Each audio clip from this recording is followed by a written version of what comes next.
One of the addiction areas where the evidence for pharmacotherapy or medication intervention is strongest is actually when looking at alcohol.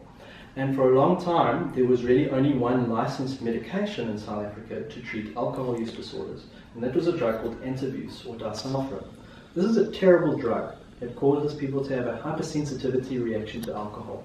So in anyone taking this drug, even the smallest amount of alcohol will cause them to become physically very ill.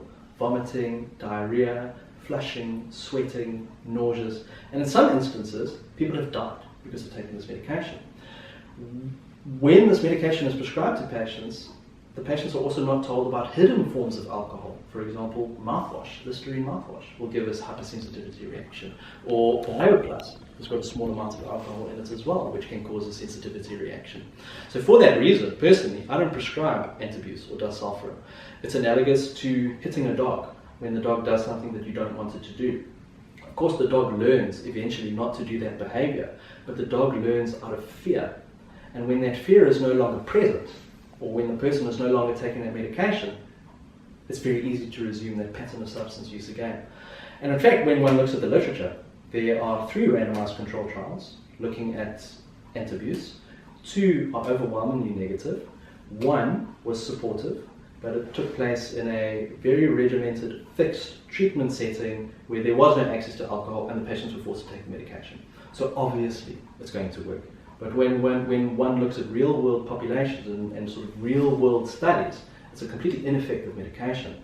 But thankfully, there are 2 other medications that are licensed for use in South Africa and that are available for use in South Africa. And these are a medication called acamprosate and a medication called naltrexone. And either one of these 2 medications has got its own potential benefits. Acamprosate is most useful for people that have gone through a detox and are wanting to remain abstinent, and in fact functions almost like an artificial alcohol, but doesn't cause people to become intoxicated. But it helps regulate the dysfunction that has occurred in the brain as a result of chronic alcohol use.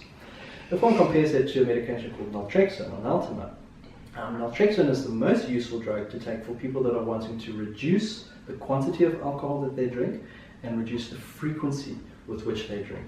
And the important thing is that both of these medications have mild minor side effects, as any medication that you take, but are not dangerous, are evidence-based, as in there's good evidence that they work, and are reasonably affordable when one considers the cost of alcohol. And for a long time, or maybe not for a long time, but psychiatrists and doctors in general seem to be unaware of these medications. It might reflect poor marketing on the part of the company.